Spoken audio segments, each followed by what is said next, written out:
السلام عليكم ورحمة الله وبركاته، أسعد الله أوقاتكم الأخوة والأخوات. لاحظتم البارحة الغدر المفاجئ من تنظيم بككة اللي موجود الحقيقة بحي الأشرفية الشيخ مقصود والأشرفية، اللي منذ بعد التحرير بأشهر قليلة على أساس أنه خرج هذا التنظيم من حلب باتجاه الجزيرة العربية السورية، لكن على ما يبدو أنه ما خرج تنظيم بكك. اللي خرجوا هم الفلول وتجار المخدرات المرتبطين بالنظام. لحقوا الفلول اللي راحوا أمامهم إلى القامشلي، فراحوا هذول من حلب، خرجوا على أساس أنهم جماعة البككة أنه غادروا حلب، لكن يبدو أنهم بقيوا بحلب، اللي يسمونهم قوات خيانة الشعب أو حماية الشعب ويبجة وبيدة وهاي التسميات.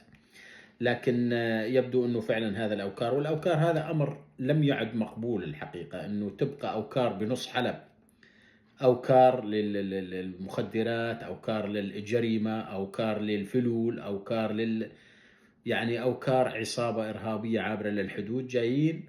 ومن فترة راح عليهم سيفان أو سيبان حمو أو سيفان، راح عليهم من فترة بحلب ولا زال الآن موجود هو بحلب وعم يدير الجريمة. هم عم يحاولوا يسابقون الزمن الحقيقة، هم الآن في الوقت الضائع عم يسابقوا الزمن وعم يحاولوا. امبارحة قتلوا ما قتلوا وجرحوا ما جرحوا.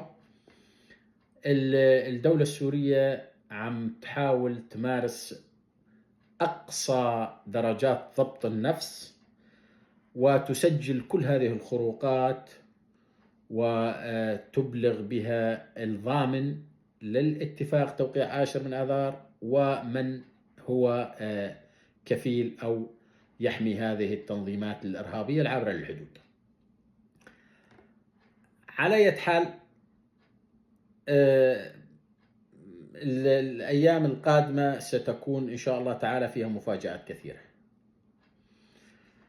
احنا الآن الحمد لله يعني ما بنعرف ليش احنا بسوريا صارت الحمد لله بين فكي كماشة، من هون الفرس المجوس كيان الفرس ومن هون كيان النتن.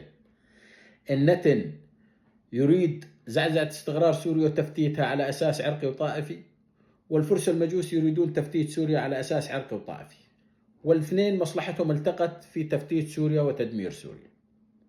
هذول على أساس أعداء يعني. والنتن مصلحته مع امبراطورية الباشان العظمى، وامبراطورية الباشان العظمى مصلحتهم مع تنظيم بككة. تنظيم بككة مصلحته مع الفرس وقياداته القنديلية واللي جاية من إيران، أغلبها موجودة القيادات اللي تتسيطر بالوضع هم من قنديل كما هو معروف ومن إيران. وشفتم تقرير الواشنطن بوست اللي صدر اليوم، تقرير الحقيقة أنا ما متفاجئ بهذا التقرير. الناس متفاجئة اليوم أنه كيف وبعد التحرير العام الماضي بعدها بأسبوع بدأت ضخ المساعدات والأسلحة والرواتب وتشكيل مجلس عسكري بالسويداء. يعني هذا الناس متفاجئة أنه والله كيف إسرائيل يعني النتن شكل مجلس عسكري مباشر بعد سقوط بشار الأسد بالسويداء، ورواتب ل 3000 عنصر وما إلى ذلك، وإنزال أسلحة وما أعرف إيش.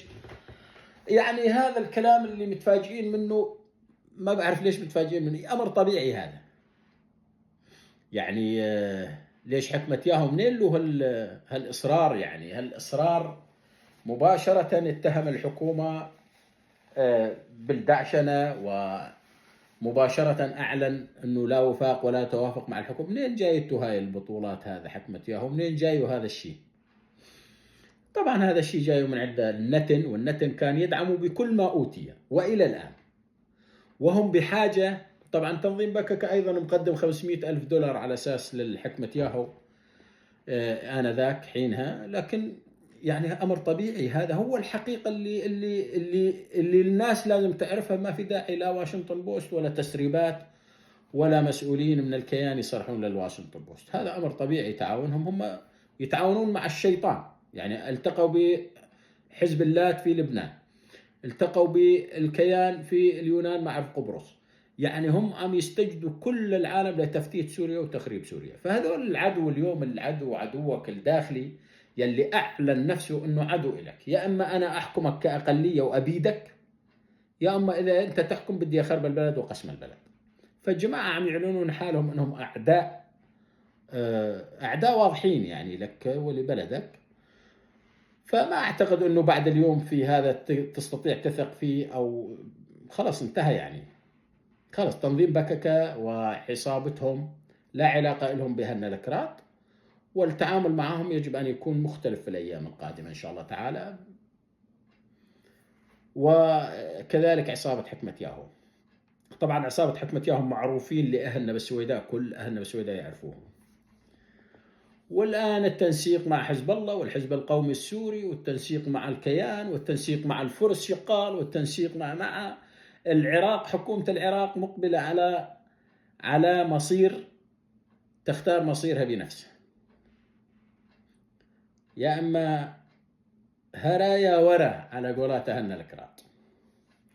الحكومة العراقية مقبلة على مستقبل هي تختار بنفسها، نعم.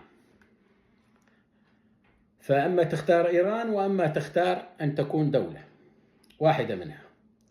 على كل حال نحن طلبنا من حكومتنا الآن أنه يكفي، يعني يكفي هاي المهزلة وهاي المسخرة، يكفي. لازم نطالبوا من الفرنسيين ومن الأتراك فتح أرشيف سوريا، وكل من أتى إليها لاجئ ومتى أتى إليها لاجئ، وإحصاء هاي الأعداد وتحديد هاي الأسماء وتحديد هذه العوائل وإعادتهم من حيث أتوا. أما أنه كل ما يجي علينا لاجئ بده يقسم وبده دولة على كيفه، هذا قائدهم المسجون بتركيا، هذا التركي عبد الله وجلان، هو بذاته قال لكم لا يوجد شيء اسمه قضية كردية بسوريا. ما في، أنتم ما لكم قضية عندنا. قضيتكم روحوا بتركيا، روحوا بإيران، روحوا قضيتكم بأذربيجان، روحوا ببلغاريا، روحوا وين بها الدول اللي بيها قرباطنا، وروحوا عليها هناك قضيتكم يا أخي.